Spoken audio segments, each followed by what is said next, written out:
Channel में आप सभी की स्वागत है। आखिरी इस वीडियो के माध्यम से जो कि जीके और जीएस का प्रश्न जो कि करवाने वाले हैं, जो कि सभी एग्जाम में जीके और जीएस से प्रश्न आप लोग का एग्जाम में जो कि देखने को मिलता है। आप किसी भी एग्जाम के तैयारी कर रहे हैं तो जीके और जीएस से प्रश्न आप लोग का एग्जाम में जो कि देखने को मिलता है। तो आखिर इस वीडियो के माध्यम से जो कि जीके और जीएस का प्रश्न जो कि करवाने वाले हैं, तो इस वीडियो को शुरू से अंत तक देखिए, तभी आप लोग का समझ में आएगा। और वीडियो अच्छा लगे तो लाइक कर दीजिएगा, चैनल पर नहीं तो चैनल को सब्सक्राइब कर दीजिएगा। तो चलिए आखिर जीके जीएस से प्रश्न आप लोग का एग्जाम में कैसा प्रश्न जो कि देखने को मिलता है। पहला प्रश्न क्या पूछ रहा है, संविधान के किस भाग में नागरिकता का उल्लेख है। संविधान के किस भाग में नागरिकता का उल्लेख है आप लोग को बताना है। तो आखिर आप लोग का जो कि भाग 1 ऑप्शन बी में दिया गया, भाग 2 ऑप्शन जो कि सी में दिया गया, भाग 3 ऑप्शन जो कि डी में दिया गया है भाग 4। तो आखिर बताना है संविधान के किस भाग में नागरिकता का उल्लेख है। तो नागरिकता का उल्लेख किस भाग में है, तो भाग जो कि 2 में है। भाग जो कि 2 में नागरिकता का उल्लेख है। यही बात करें कि आखिर आप लोग का भारतीय संविधान में कितना भाग है, तो भारतीय संविधान में जो कि 25 भाग है। भारतीय संविधान में वर्तमान में 25 भाग है, ये भी आप लोग का याद होना चाहिए। जब भारतीय संविधान 26 जनवरी 1950 ईस्वी को जब लागू हुआ था उस समय कितना था, तो उस समय जो कि भाग कितना था, तो यह 22 भाग था। कितना था, तो 22 भाग था। ये भी आप लोग को याद होना चाहिए कि 22 भाग था जब संविधान लागू हुआ था उस समय जो कि 22 भाग था। अभी वर्तमान में कितना भाग है, तो 25 भाग है। तो आखिर आप लोग का इसका राइट आंसर ऑप्शन जो कि बी हो जाएगा, भाग 2। अब भाग 1 में क्या है, तो भाग 1 में यही है जो कि संघ एवं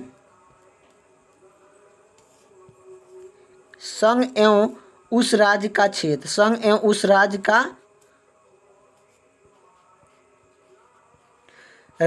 क्षेत्र, संघ एवं उस राज्य का जो कि क्षेत्र भाग 1 में है। और भाग 3 में क्या है, तो भाग 3 में मौलिक अधिकार है। मौलिक अधिकार भाग 3 में है। मौलिक अधिकार भाग 3 में जो कि मौलिक अधिकार है, ये भी आप लोग को याद होना चाहिए कि मौलिक अधिकार भाग जो कि 3 में है। चौथा भाग में क्या है, चौथा भाग में क्या है, तो चौथा भाग में क्या है, तो राज्य के नीति और संतत्व, राज्य के नीति और संतत्व आप लोग को याद होना चाहिए। नीति निर्देशांक तत्व, नीति निर्देशांक तत्व, राज्य का नीति निर्देशांक तत्व आप लोग का राज्य यहाँ पर लिख लीजिएगा। तो राज्य के नीति निर्देशांक तत्व जो कि कौन सी भाग में है, तो यह जो कि भाग जो कि चौथा भाग में है। जो कि तीसरा भाग में क्या है, तो यह मौलिक अधिकार के बारे में तीसरा भाग है। चौथा भाग में क्या है, तो चौथा भाग में राज्य के नीति निर्देशांक तत्व, राज्य के नीति निर्देशांक तत्व चौथा भाग में जो कि राज्य के नीति निर्देशांक तत्व के बारे में जो कि दिया गया है।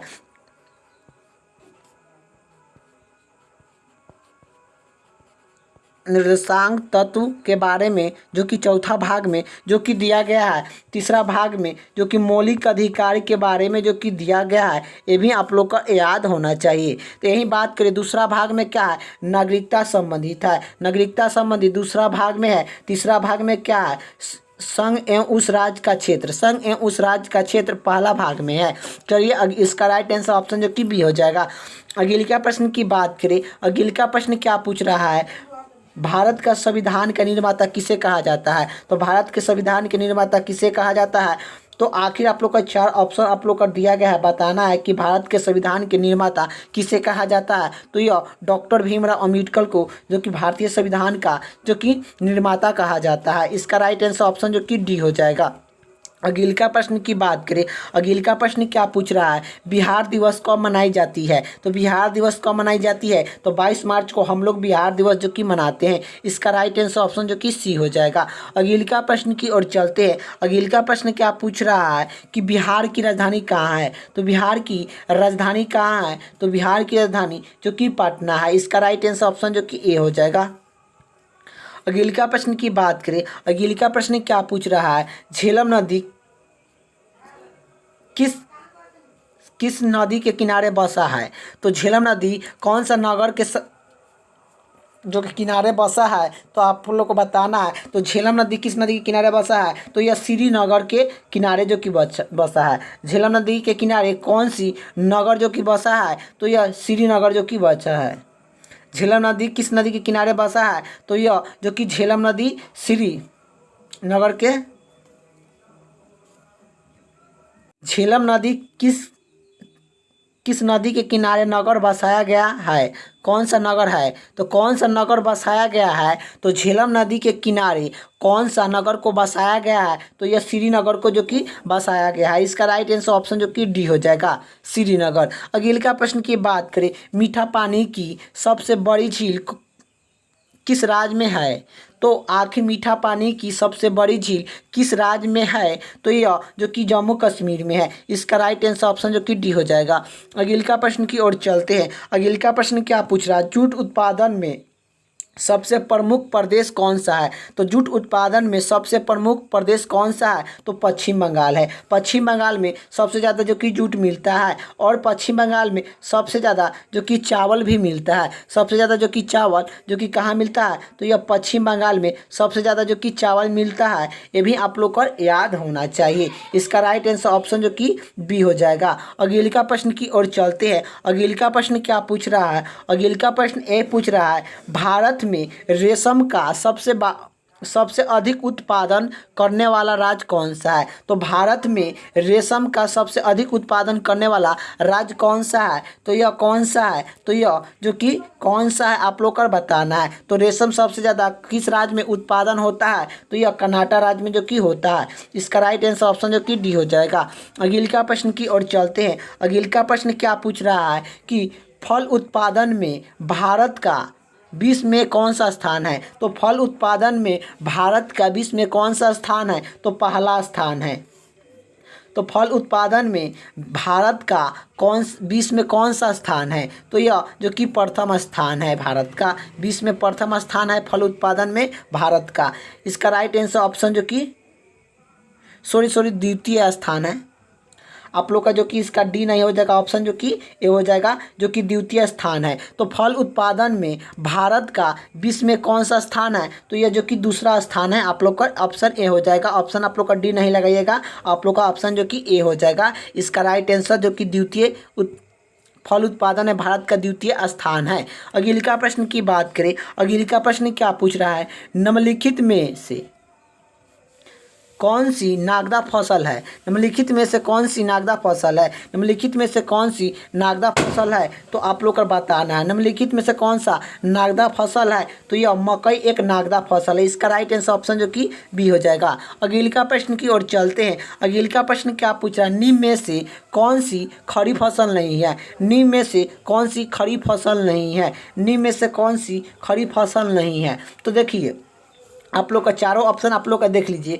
ऑप्शन ए में दिया गया है जो कि कपास दिया गया, ऑप्शन बी में दिया गया मूंगफली दिया गया, ऑप्शन जो कि सी में दिया गया है जो कि मकई, ऑप्शन डी में दिया गया है सरसों। तो देखिए आप लोग का जो कि इसमें से कौन सी खड़ी फसल नहीं है पूछ रहा है प्रश्न, जो कि इनमें से कौन सी खड़ी फसल नहीं है। तो खड़ी फसल, ये देखिए खड़ी फसल कौन कौन आता है ये पहले आप लोग को पता होना चाहिए। तो खड़ी फसल में जो कि कौन सा आता है? तो खड़ी फसल में जो कि यह जो कि खड़ी फसल है, जो कि कपास एक खड़ी फसल है आप लोग का, और जो कि मूंगफली एक खड़ी फसल है, और जो कि मकई एक खड़ी फसल है। यह तीनों जो कि एक खड़ी फसल है, लेकिन आप लोग कर यह तीनों जो कि क्या है? एक खड़ी फसल है, लेकिन सरसों जो कि एक रबी फसल है। सरसों एक रबी फसल है।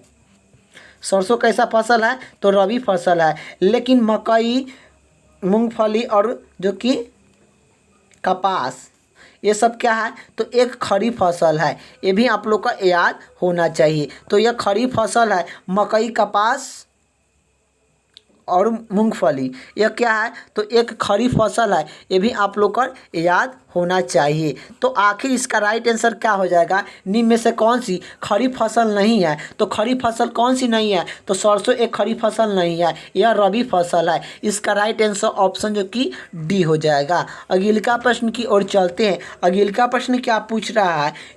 निम्न में से किस में प्रोटीन नहीं पाया जाता है? तो किस में प्रोटीन नहीं पाया जाता है, तो किस में प्रोटीन नहीं पाया जाता है। तो आखिर आप लोग का पता जो कि ऑप्शन ए में दिया गया है दाल, ऑप्शन बी में दिया गया मांस, ऑप्शन सी में दिया गया है दूध, ऑप्शन जो कि डी में दिया गया है चावल। तो आखिर आप लोग का बताना है किस में जो कि प्रोटीन नहीं पाया जाता है। तो देखिए प्रोटीन किस किस में पाया जाता है, तो ऑप्शन आप लोग को चार्ट दिया गया है, इसमें किस में प्रोटीन पाया जाता है। तो देखिए दाल में भी प्रोटीन पाया जाता है, दाल में प्रोटीन पाया जाता है, मांस में भी प्रोटीन पाया जाता है, दूध में भी प्रोटीन पाया जाता है, लेकिन चावल में प्रोटीन जो कि नहीं पाया जाता है। तो इसका राइट आंसर हो जाएगा ऑप्शन जो कि डी हो जाएगा चावल।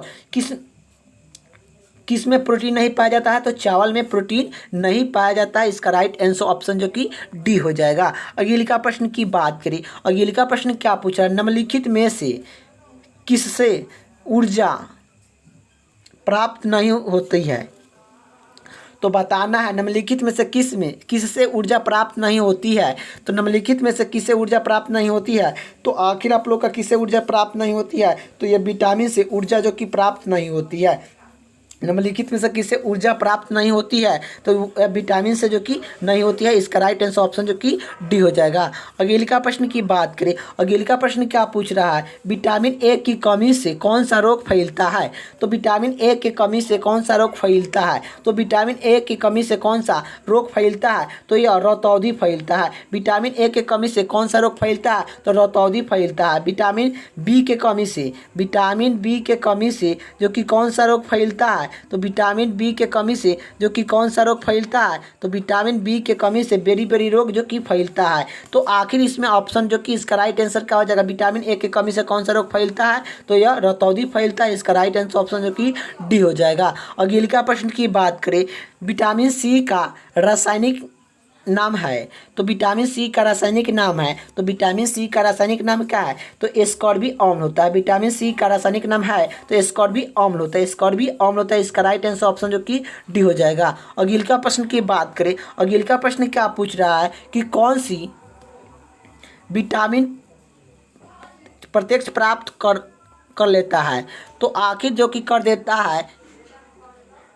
है, तो आखिर आप लोग को बताना है कि कौन सी विटामिन प्रत्यक्ष प्राप्त कर लेता है। तो विटामिन ए, जो कि विटामिन ए तुरंत जो कि प्राप्त हो जाता है। इसका राइट आंसर ऑप्शन जो कि ए हो जाएगा।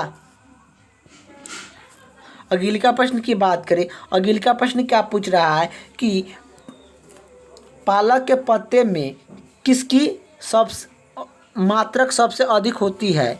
तो पालक के पत्ते में किसकी मात्रक सबसे अधिक होती है, तो पालक के पत्ते में किसकी मात्रक सबसे अधिक होती है, तो आयरन की मात्रक जो कि सबसे अधिक होती है। तो पालक के पत्ते में सबसे अधिक मात्रक में जो कि कौन सी होती है, तो यह जो कि आयरन होती है। इसका राइट आंसर ऑप्शन जो कि डी हो जाएगा। तो पालक के पत्ते में किसकी मात्रक सबसे अधिक होती है, तो यह पालक आयरन की होती है। इसका राइट आंसर ऑप्शन जो कि डी हो जाएगा। अगले का प्रश्न की बात करें, तो मनुष्य लोहा किससे प्राप्त करता है। तो मनुष्य लोहा किससे प्राप्त करता है, तो यह जो कि किससे प्राप्त करता है, तो यह पालक से प्राप्त करता है। मनुष्य लोहा किससे प्राप्त करता है, तो पालक से प्राप्त करता है। इसका राइट आंसर ऑप्शन जो कि ए हो जाएगा। अगले का प्रश्न की ओर चलते हैं। अगले का प्रश्न क्या पूछ रहा है, किससे जो कि भरपूर लोहा तत्व पाया जाता है। तो किस में भरपूर लोहा तत्व पाया जाता है, तो हरी सब्जी में पाया जाता है। तो किस में भरपूर लोहा की तत्व पाया जाता है, तो यह जो कि किस में पाया जाता है, तो हरी सब्जी में पाया जाता है। इसका राइट आंसर ऑप्शन जो कि बी हो जाएगा। किस में भरपूर लोहा तत्व पाया जाता है, तो यह हरी सब्जी में होगा। अगले का प्रश्न की बात करें, जो कि छिले हुए सब्जी को धोने से कौन सा विटामिन निकल जाता है। तो जो कि आप लोग का बताना है कि छिले हुए सब्जी को धोने से कौन सा विटामिन निकल जाता है। तो छिले हुए सब्जी को धोने से कौन सा विटामिन निकल जाता है, तो विटामिन सी जो कि निकल जाता है। इसका राइट आंसर ऑप्शन जो कि बी हो जाएगा, विटामिन सी। अगले का प्रश्न की बात करें, अगले का प्रश्न क्या पूछ रहा है, किस तत्व की कमी के कारण, किस तत्व के कमी के कारण घेघा रोग हो जाता है? किस तत्व के कमी के कारण घेघा रोग हो जाता है? तो आयोडीन के कमी के कारण जो कि घेघा रोग हो जाता है। इसका राइट आंसर ऑप्शन जो कि डी हो जाएगा। किस तत्व के कमी के कारण घेघा रोग हो जाता है? तो यह आयोडीन के कमी से कारण जो कि घेघा रोग हो जाता है। इसका राइट आंसर ऑप्शन जो कि डी हो जाएगा। अगले का प्रश्न क्या पूछ रहा है? टिक्का रोग किस फसल से संबंधित है? तो टिक्का रोग किस फसल से संबंधित है? तो टिक्का रोग किस फसल से संबंधित है? तो मूंगफली से संबंधित है। टिक्का रोग किस फसल से संबंधित है? तो मूंगफली से जो कि संबंधित है। इसका राइट आंसर ऑप्शन जो कि बी हो जाएगा। अगले का प्रश्न की बात करें, अगले का प्रश्न क्या पूछ रहा है कि धान का प्रसिद्ध रोग खैरा रोग किस कारण से होता है? तो धान का प्रसिद्ध रोग खैरा रोग किस कारण से होता है? तो धान में खैरा रोग किस कारण से होता है आप लोग को बताना है। तो यह जो कि किसके कारण से होता है? जस्ता की कमी के कारण होता है। जस्ता के कमी के कारण धान में खैरा रोग हो जाता है। इसका राइट आंसर ऑप्शन जो कि सी हो जाएगा। अगले का प्रश्न की बात करें, अगले का प्रश्न क्या पूछ रहा है? निम्नलिखित में से कौन सी एक जड़ नहीं होता है? निम्नलिखित में से कौन सा एक जड़ नहीं है? तो आखिर इसमें बताना है किसमें जो कि जड़ नहीं होता है। तो निम्नलिखित में से किसमें जो कि जड़ नहीं होता है? तो यह जड़ किसमें नहीं होता है? तो जड़ में कौन नहीं होता है? तो आलू जो कि जड़ में जो कि नहीं होता है। निम्नलिखित में से कौन सा एक जड़ नहीं है? तो एक जड़ नहीं है पूछ रहा है। निम्नलिखित में से कौन सा एक जड़ नहीं है? तो आलू में जो कि जड़ नहीं होता है। इसका राइट आंसर ऑप्शन जो कि ए हो जाएगा। अगले का प्रश्न की बात करें, अगले का प्रश्न क्या पूछ रहा है? जो कि निम्न में से कौन सा तत्व तन है? निम्न में से कौन सा तन है? तो निम्न में से कौन सा तन है? तो निम्न में से कौन सा तन है? तो यह जो कि अदरक एक तन है। निम्न में से कौन सा एक तन है? तो अदरक एक जो कि तन है। इसका राइट आंसर ऑप्शन जो कि डी हो जाएगा। अगले का प्रश्न क्या पूछ रहा है? निम्नलिखित में से कौन सा रूपांतरक को तन है? निम्नलिखित में से किस रूपांतरक का तन है? तो यह किस रूपांतरक का तन है? तो आलू का जो कि तन है। तो किस रूपांतरक का तन है? तो आलू का जो कि तन है। इसका राइट आंसर ऑप्शन जो कि ए हो जाएगा। इसका राइट आंसर ऑप्शन जो कि ए हो जाएगा। निम्नलिखित में से कौन सा रूपांतरक का तन है? तो आलू का जो कि एक तन है। अगले का प्रश्न की बात करें, अगले का प्रश्न क्या पूछ रहा है कि किस पौधे में बीज होता है लेकिन फल नहीं होता है? तो आखिर आप लोग का बताना है कि किस पौधे में बीज होता है लेकिन फल नहीं होता है। किस पौधे में होता है आप लोग को बताना है। तो किस पौधे में बीज होता है लेकिन फल नहीं होता है? तो यह जो कि कौन सा फल है? तो आखिर आप लोग को बताना है कि कौन सा बीज है, फल होता है, बीज होता है लेकिन फल नहीं होता है। जो कि साइकस पेड़ जो कि है, ऐसा जो कि साइकस पेड़ है जिस पौधे में बीज लगता है होता है लेकिन फल नहीं होता है। जिस पौधे में बीज लगता है लेकिन फल नहीं होता है उसे जो कि साइक्लेंसी का जो कि कहते हैं। इसका राइट आंसर ऑप्शन जो कि ये हो जाएगा। अगले का प्रश्न की बात करें, अगले का प्रश्न क्या पूछ रहा है कि फल का अध्ययन को क्या कहा जाता है? तो फल का अध्ययन को क्या कहा जाता है? तो फल का अध्ययन को क्या कहा जाता है? तो यह उसे क्या कहा जाता है? तो पैंटोलॉजी। फल के अध्ययन को क्या कहा जाता है? तो पैंडोलॉजी कहा जाता है। इसका राइट आंसर ऑप्शन जो कि बी हो जाएगा। फूल का अध्ययन को क्या कहते हैं? तो फूल का अध्ययन को क्या कहते हैं? तो फूल का अध्ययन को जो कि क्या कहते हैं? एंथोलॉजी। फूल का अध्ययन को क्या कहा जाता है? एंथोलॉजी कहा जाता है। और फल का अध्ययन को जो कि क्या कहा जाता है? पेमोलॉजिया कहा जाता है। पेमोलॉजिया जो कि कहा जाता है। और जो कि पेंटोलॉजी क्या होता है? मिट्टी का अध्ययन जो कि होता है। इसका राइट आंसर ऑप्शन जो कि बी हो जाएगा। अगले का प्रश्न की ओर चलते हैं। अगले का प्रश्न क्या पूछ रहा है कि बंदीपुरम राष्ट्रीय उद्यान किस के लिए प्रसिद्ध है? तो बंदीपुरम राष्ट्रीय उद्यान किसके लिए प्रसिद्ध है? तो यह जो कि किसके लिए प्रसिद्ध है? तो आखिर आप लोग को बताना है। तो बंदीपुरम राष्ट्रीय उद्यान किसके लिए प्रसिद्ध है? तो यह कर्नाटक के लिए प्रसिद्ध है। इसका राइट आंसर ऑप्शन जो कि ए हो जाएगा।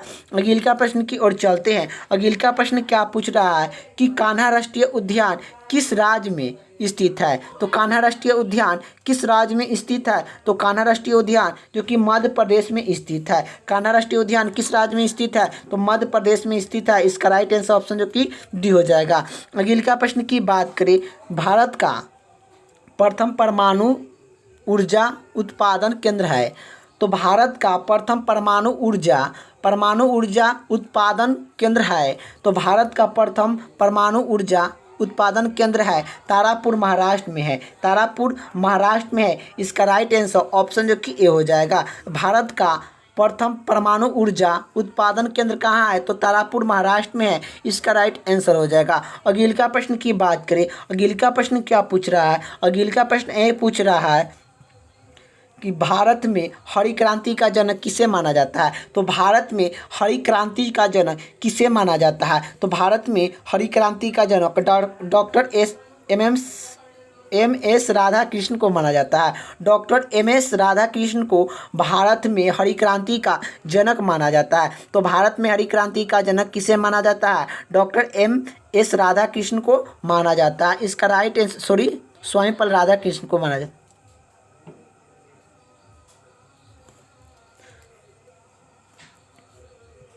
अगले का प्रश्न की ओर चलते हैं।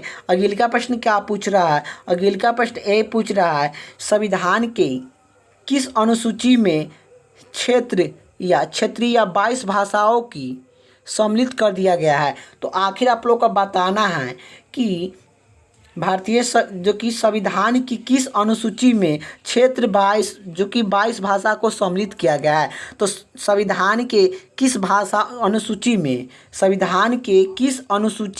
में क्षेत्रीय 22 भाषा को सम्मिलित किया गया है? तो 8वां अनुसूची में जो कि किया गया है 22 भाषा का। इसका राइट आंसर ऑप्शन जो कि डी हो जाएगा।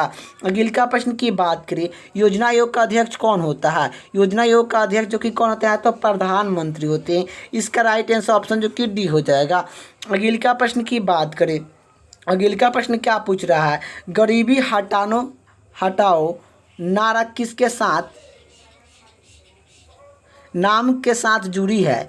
तो आखिर आप लोग को बताना है कि गरीबी हटाओ के नारा के साथ किसकी नाम जुड़ी हुई है? तो गरीबी हटाओ के नारा के साथ किसकी नाम जुड़ी हुई है? तो यह जो कि इंदिरा गांधी के नाम से जो कि जुड़ी हुई है। गरीबी हटाओ के नारा किसने दिया था? तो इंदिरा गांधी ने जो कि दिए थे। तो इसी के नाम का जो कि गरीबी हटाओ के नारा के साथ किसके नाम जुड़ी है? तो यह इंदिरा गांधी का जो कि जुड़ा है। इसका राइट आंसर ऑप्शन जो कि ए हो जाएगा। तो आखिर आप लोग का जो कि वीडियो कैसा लगा आप लोग का कमेंट बॉक्स में बताना है। वीडियो अच्छा लगे तो जो कि लाइक कर दीजिएगा और चैनल को शेयर कीजिएगा।